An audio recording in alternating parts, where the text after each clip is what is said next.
हाय, आप देख रहे हैं इंडिया न्यूज इन खबर और मैं हूं विष्णु शर्मा। मेरे साथ है मेरे वरिष्ठ सहयोगी विद्याशंकर तिवारी। और बड़ी खबर, बड़ा मुद्दा, शत्रुघ्न सिन्हा की जो वाइफ है पूनम सिन्हा, वो शामिल हो गई हैं एसपी में और लखनऊ से उनका टिकट एक तरह से ऐलान हो गया है। लखनऊ से राजनाथ सिंह के खिलाफ लड़ेंगी। ऐसे में पूरा देश ये चौंक रहा है ये सुनकर कि लखनऊ से वो लड़ेंगी तो राजनाथ को कैसे मात देंगी। आखिर क्यों चुना गया उन्हें लखनऊ के लिए? समाजवादी पार्टी ने एक तरह से गठबंधन की उम्मीदवार, और माना ये जा रहा है कि कांग्रेस वहाँ से अपना उम्मीदवार खड़ा नहीं करने वाली है, तो वो अकेली उम्मीदवार होंगी संयुक्त विपक्ष का।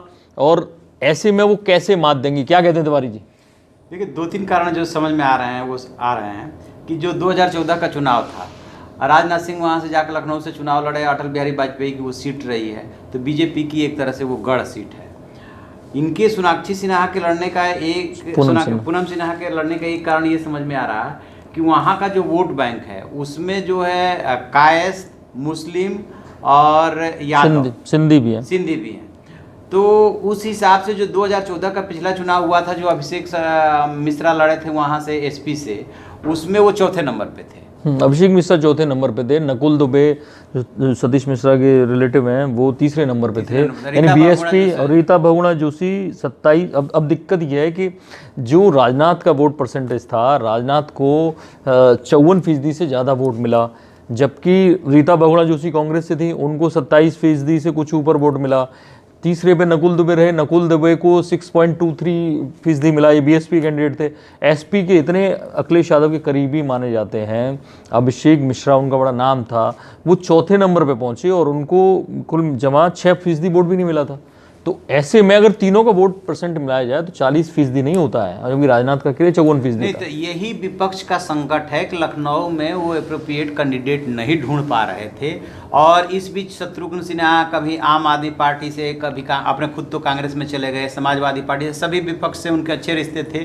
तो जो संभावनाएं तलाशी जा रही थी, ये दोनों पक्ष का गरज था। एक तरफ सपा के खाते में सीट आई है और उसके पास कोई ऐसा उपयुक्त कैंडिडेट था नहीं। अपर्णा यादव बीच बीच में बोलती रहती थी कि यदि टिकट मिलेगा तो चुनाव लड़ सकते हैं। उनके घर के कलह जानते ही वो अपर्णा यादव को कतई टिकट नहीं देते, और विधानसभा चुनाव खुद भी हार चुकी हैं।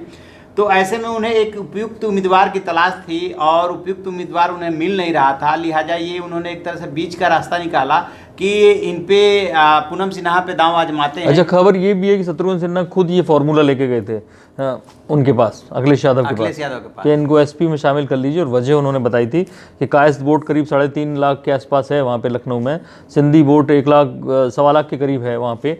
सिंधी हैं उनकी वाइफ पूनम सिन्हा, दरअसल उनका नाम कुछ और होता था, फिल्मों में उनका नाम कोमल होता था। मिस इंडिया, जो यंग मिस इंडिया रही हैं वो, और कुछ फिल्मों में भी काम किया। एक सबक फिल्म के साथ शत्रुघ्न सिन्हा के साथ शुरुआत हुई।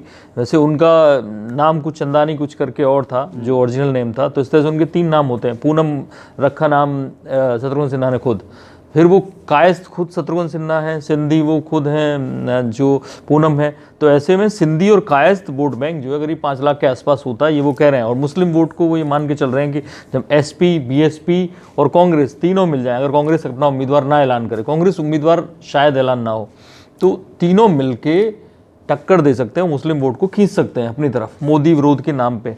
ये अलग बात है कि वहाँ पर बहुत सा वोट सिया मुस्लिम है जो आमतौर पे अटल जी का समर्थक रहा है। और अटल जी कुछ नहीं होते थे, जब जिंदा थे तो लेटर लिख दिया करते थे, जो कलराज मिश्र को उनके नाम पे मिल गया। राजनाथ जी को भी एक तरह से माना गया कि ये वाजपेयी जी के प्रतिनिधि हैं।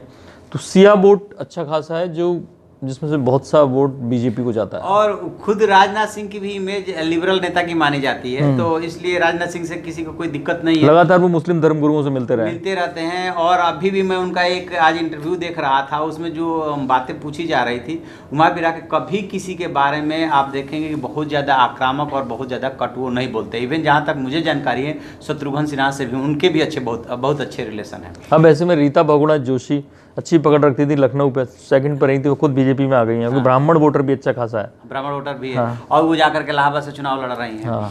तो यही गणित बिठाया गया है कि कांग्रेस सपा बसपा इनके संयुक्त प्रत्याशी ये हो जाएंगे और सिंधी और कायस्थ वोट, सिंधी कायस्थ जुड़ जाएगा, बाकी उनके मुस्लिम यादव जो भी या दलित हैं वो है ही है। और एक बड़ा फैक्टर आप भूल गए हैं, युवा वोटर्स के लिए, युवा वोटर्स को मान लीजिए, और ये भी मान लीजिए सोनाक्षी सिन्हा, सोनाक्षी सिन्हा दबंग की हीरोइन आएगी शॉटगन सिन्हा के साथ। ऐसा लगता है कि उन्हें माँ के लिए प्रचार करेंगी। तो भले ही लव और कुश को, उनके बेटों को लोग नहीं जानते, लेकिन सोनाक्षी सिन्हा को अच्छे से जानते हैं। तो ऐसे में ये हो सकता है कि थोड़ा फिल्मी रंग मिले इस चुनाव को, कुछ फिल्मी सितारे और आए सोनाक्षी के साथ। मैं एक चीज़ तो और कहूँगा कि अभी जो खबर मिल रही है कि जो इनकी सीट है पटना साहिब शत्रुघ्न सिन्हा की, वो भी बहुत ज़्यादा वहाँ पे सेफ नहीं है। तो सोनाक्षी सिन्हा दोनों जगह की कमान संभाल सकती हैं दोनों। हाँ, तो लखनऊ और पटना पास में उन्हें आसानी रहेगी। हाँ। तो ऐसे में आपको लगा होगा कि जो पूनम सिन्हा हैं वो कमज़ोर कैंडिडेट साबित हो सकती हैं, लेकिन उन्हें इतना कमज़ोर मत मानिए। जिस तरह का गणित, जो फॉर्मूला उन्होंने अपनाया, खुद शत्रुघ्न सिन्हा ने ये फॉर्मूला अखिलेश यादव को दिया और तब अखिलेश यादव ने ये बात सुनी, और इस तरह से कांग्रेस, सपा, बीएसपी, कायस्थ, सिंधी, यादव, मुस्लिम, ये सारा गठजोड़ बना है। और ये क्या रिजल्ट देता है, क्या राजनाथ को टक्कर दे पाएगा, क्या गृह मंत्री के गृह क्षेत्र में, एक तरह से लोकसभा क्षेत्र है उनका अपना गृह क्षेत्र, तो क्या वहाँ पर वो अपनी लाज बचा पाएंगे? ये मुकाबला वाकई में दिलचस्प होने वाला है। बाकी बड़ी खबरों के लिए देखते रहिए इंडिया न्यूज़, सब्सक्राइब करें इन खबर। थैंक यू, नमस्कार।